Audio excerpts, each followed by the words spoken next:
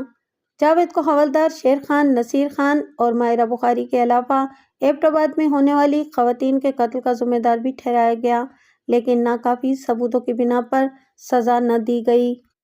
عدالت تمام دلائل اور ثبوتوں کی بنا پر ملزم جاوید وارثی کو آفیسر گلفام کرمانی کا قاتل قرار دیتی ہے۔ جس خنجر سے پے در پہ وار کر کے گلفام کو قتل کیا گیا وہ جاوید کے کیبن سے ہی ملا، جس پر اس کی انگلیوں کے نشانات ثبت ہیں۔ جج نے فیصلہ سنانا شروع کیا۔ عدالت مجرم کو پھانسی کی سزا سناتی ہے۔ اس اعلان پر کمرہ عدالت میں چہمگوئیاں شروع ہو گئیں۔ میڈیا والے پھٹ پڑے اور ایک طوفان بدتمیزی برپا ہو گیا۔ Order, order! جج نے ہتھوڑا مارتے ہوئے لوگوں کو چپ کروایا۔ عدالت کا احترام ملحوظ خاطر رکھا جائے، ابھی فیصلہ مکمل نہیں ہوا۔ اس اعلان پر یکلختی خاموشی چھا گئی۔ عدالت مجرم کو پھانسی کی سزا کا مستحق سمجھتی ہے، لیکن ملک کے ایک ماہر نفسیات نے بیان دیا ہے کہ ملزم شیزوفرینیا کا مریض ہے، جو اپنے تئیں کچھ بھی سوچتا رہتا ہے اور اس پر عمل بھی کرتا رہتا ہے۔ اس کی ذہنی حالت کے پیش نظر عدالت تاحیات اس کو پاگل خانے بھیجنے کا حکم سناتی ہے۔ دانیال نے دیکھا کہ اس بات پر جاوید کے چہرے کا رنگ متغیر ہو گیا۔ پولیس جب اسے لے کے جا رہی تھی تو وہ ایک ہی لفظ بار بار بڑبڑا رہا تھا، سینا، سینا۔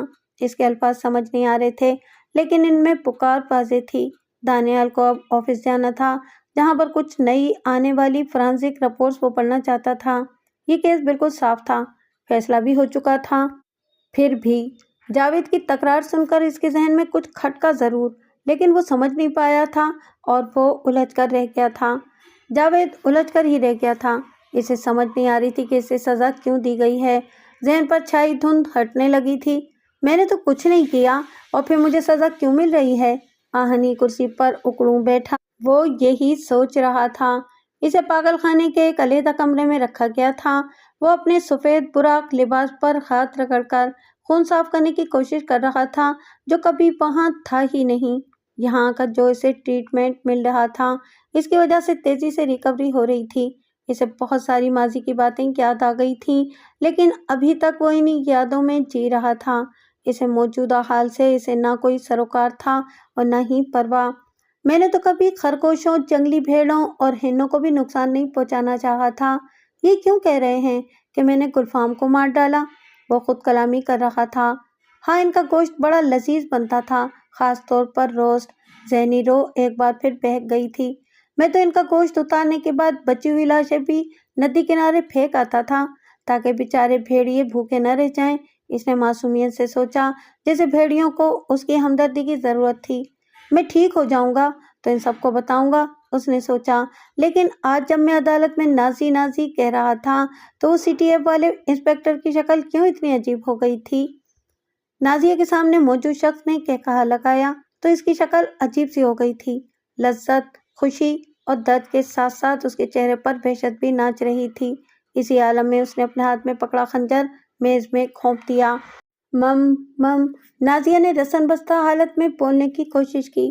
اس کے منہ پر پٹی بندھی تھی، جبکہ ہاتھ پیر کو مضبوط رسی کی مدد سے کرسی کے ساتھ ہی باندھ دیا گیا تھا۔ اس کا سر شدت سے دکھ رہا تھا، کیونکہ جب وہ اپنے گھر سے نکلی تھی تو سر پر پڑنے والی چوٹ سے ہی بے ہوش ہوئی تھی۔ کل رات سے ہی وہ اس جنونی کی قید میں تھی اور وہ کوئی بات کیے بغیر اسے باندھ کر اپنی تیاریوں میں مشغول تھا۔ وہ اس وقت بھی اپنی مخصوص بلیک یونیفارم میں ہی تھی، البتہ اس کی گن نکال لی گئی تھی۔ قاتل اتنا بے وقوف نہیں تھا کہ اس کی گن اس کے ساتھ رہنے دیتا۔ وہ حاملہ ہونے کی وجہ سے زیادہ اٹھا پٹک بھی نہیں کر سکتی تھی، ورنہ کرسی توڑ کر آزاد ہونے کی کوشش ضرور کرتی۔ رسی کھولنے کی کوشش بیکار ہی ثابت ہوئی تھی، کیونکہ اس نے ایک کے بجائے کئی رسیوں کا استعمال کر کے باندھا تھا۔ 4 ماہ کی حاملہ ہونے کی وجہ سے اس کی بہت سی ضروریات تھیں، لیکن ان کو پورا کرنے کے لیے بھی وہ اسے کھولنے کا روادار نہیں رہا تھا۔ اسے سب وہیں بیٹھے بیٹھے کرنا پڑا۔ سارا دن اسے اپنے ہی بول و براز میں ایک اکیلے کمرے میں گزارنا پڑا تھا۔ بعد میں وہ اسے اپنے ڈائننگ روم میں لے آیا تھا۔ نازیہ سمیت کرسی گھسیٹنے میں اسے کوئی مشکل نہیں ہوئی تھی۔ وہ کمرہ آتش دان کے جلنے کی وجہ سے گرم تھا۔ کھڑکی سے باہر دیکھنے پر بہرحال نیری تاریکی ہی دکھائی دیتی تھی۔ چپ کر گندی عورت، میں تجھے اتنا چاہتا تھا اور تم مجھے چھوڑ کر اس گلفام کے پیچھے پاگل ہو گئی تھی۔ قدیر خان بولا تو اس کے لفظ سے نفرت کا اظہار ہو رہا تھا۔ زندگی میں مجھے ہر مقام پر دھوکہ ہی ملا ہے، تو نے بھی مجھے دھوکہ ہی دیا۔ نازیہ نے اب کی بار قدرے زور لگایا تو کرسی بھی ہلنے لگی تھی۔ اسے شاید اس بات سے شدید اختلاف تھا۔ قدیر نے آگے بڑھ کر اس کے منہ سے پٹی ہٹا دی۔ ہاں بول، کیا بولنا چاہتی ہے تو کمینی؟ نازیہ کی تیز تیز سانس بحال کرنے والی آواز کے دوران وہ بولا، میرا یہاں کوئی کچھ نہیں بگاڑ سکتا۔ میرے جرائم کی ساری سزا جاوید کو ہی ملے گی۔ میں نہیں جانتی تمہارا مسئلہ کیا ہے قدیر، لیکن مجھے جانے دو۔ میں وعدہ کرتی ہوں کہ کسی کو کچھ نہیں بتاؤں گی۔ نازیہ نے تقریباً گھگیاتے ہوئے فریاد کی تو قدیر کا کہا نکل گیا، سی ٹی ایف کی ڈپٹی ڈائریکٹر اور اتنی بودی؟ وہ استہزائی انداز میں گویا ہوا، نہیں نہیں، یہ مجھے بیوقوف بنانے کی ہی کوشش ہے، لیکن میں شکل سے ہی چغر لگتا ہوں، اصل میں ہوں نہیں۔ نازیہ ایک گہری سانس لے کر رہ گئی۔ وہ واقعی بہت چالاک مجرم تھا اور اپنے پیچھے کوئی سراغ نہیں چھوڑتا تھا۔ وہ اس کے جھانسے میں بھی نہیں آیا تھا، اس لیے اس نے اپنا طریقہ کار بدل دیا تھا۔ خیر، تم شکل سے بھی چغر نہیں لگتے۔ کیسے کیا یہ سب تم نے؟ ہم میں سے کوئی آخر تک کوئی سراغ نہیں لگا پایا تمہارا، بلکہ ایک بے گناہ تمہارے حصے کی سزا بھگت رہا ہے۔ نازیہ کے لہجے میں تحسین کا عنصر شامل ہو چکا تھا۔ وہ جانتی تھی کہ جب کوئی پیار کی مار سے نہیں مرتا تو تعریف کے جال میں ضرور پھنس جاتا ہے، اور ایک حسین عورت کے منہ سے سننے والی تعریف کسی بھی مرد کو بیوقوف بنا سکتی ہے۔ ہاں ہاں ہاں، میں بہت چالاک جو ہوں۔ وہ خود ہی اپنے منہ میاں مٹھو بننے لگا۔ میں نے یہ سب بہت باریکی سے پلان کیا تھا۔ یہ جاوید تو اچانک بیچ میں آ پھنسا، اور مزے کی بات کہ ایک بار نہیں بلکہ دو بار۔ وہ کس طرح؟ میں بالکل بھی نہیں سمجھی۔ نازیہ نے آنکھیں پٹ پٹائیں۔ کمراٹ وادی میں میرا نشانہ مائرہ نہیں تھی، میں تو تمہیں شکار بنانا چاہتا تھا۔ جب میں اندھیرے میں غار کا جائزہ لینے گیا تو وہ سمجھی کہ میں جاوید ہوں۔ وہ پیچھے پیچھے آ گئی اور بس پھر تو لٹ گئے، ہاں لٹ گئے ہم تیری محبت میں۔ وہ بے موقع گنگنایا، جس پر نازیہ نے اپنے چہرے پر آنے والی ناگواری کے تاثرات نہایت مشکل سے روکے۔ لیکن جاوید پر تم نے کیسے قابو پایا؟ نازیہ نے نکتہ اٹھایا۔ میرے پاس نشہ آور دوا ہمیشہ رہتی تھی۔ اتنی ٹھنڈ میں جاوید کو چائے میں پلانا کون سا مشکل کام تھا، اور وہ چائے تو گلفام نے بھی پی تھی۔ قدیر کندھے اچکاتے ہوئے بولا، تو کیا تم نے یہ سب ٹرپ پر جانے سے پہلے ہی پلان کیا ہوا تھا؟ نازیہ نے حیرت سے کہا، ہاں ہاں، ارے بتایا تو ہے کہ پلان تمہارے ساتھ تھا اور جاوید کی جگہ گلفام مارا جاتا، لیکن سوئے اتفاق کہ وہ دونوں مارے گئے اور تم دونوں بچ گئے۔ قدیر نے اسے سمجھاتے ہوئے کہا جیسے کسی بچے کو بتا رہا ہو۔ سارا الزام گلفام پر آ جاتا اور معاملہ فنش۔ جب سب ختم ہو گیا تو اب پھر کیوں شروع کر دیا ہے تم نے؟ میں بور ہو گیا تھا، قدیر نے اسے کہا جیسے یہ ساری قتل و غارت گری اس کے لیے کوئی معنی ہی نہ رکھتی ہو۔ بابا اپنی عمر پوری کر چکے تھے، آج نہیں تو کل مر جاتے، لیکن جاوید واپس آیا تو وہ کھل اٹھے۔ وہ اتنی تیزی سے صحت یاب ہونے لگے تھے جیسے ان کی روح کو کوئی نئی خوراک ملنے لگی ہو۔ تب پہلی بار مجھے شک ہوا کہ سب میری اور جاوید کی مشابہت کی بات کرتے ہیں، تو اس کے پیچھے کیا کوئی وجہ بھی ہے؟ بابا ہمیشہ سے جاوید کے قریب ہونے کے باوجود اس پر اپنا دست شفقت رکھتے تھے۔ اس کی یونیورسٹی کے اخراجات بھی وہی اٹھا رہے تھے۔ میں نے جب ان سے ان سب مہربانیوں کے بارے میں سوال کیا تو وہ بے ساختہ بول اٹھے، کیونکہ وہ تمہارا بھائی ہے۔ تم نہیں جانتی نازیہ کہ میں اس بات پر کیسے تڑپ کر رہ گیا تھا۔ تمہارا بھائی؟ نازیہ کا منہ اس بار حقیقی حیرت سے کھلا رہ گیا تھا۔ ہاں، میرا سگا بھائی ہے جاوید۔ مجھے بابا نے گود لیا تھا۔ جاوید کے ماں باپ ہی میرے اصلی ماں باپ تھے، اس لیے بابا کے ہاتھ فروخت کر دیا۔ وہ نفرت سے بولا اور اپنی اونی ٹوپی اتار دی تو لمبے بال نظر آنے لگے۔ نازیہ اب دیکھ سکتی تھی کہ اسلام آباد میں بائک پر نظر آنے والا چہرہ اسی کا تھا، اور اس کے بھیانک خوابوں کا شکاری بھی۔ وہ تمہارا بھائی ہے تو تمہیں خوشی ہونی چاہیے، یہ سب تم نے کیا شروع کر دیا؟ چپ کر کمینی۔ قدیر ایک بار پھر غلیظ زبان پر اتر آیا تھا، مجھے نصیحتیں نہ کر، میں یہ سب اپنی ذات کی تسکین کے لیے کرتا تھا۔ ایبٹ آباد میں جب میں نے قتل شروع کیے تھے تو تب کسی سے انتقام نہیں لیتا پھر رہا تھا،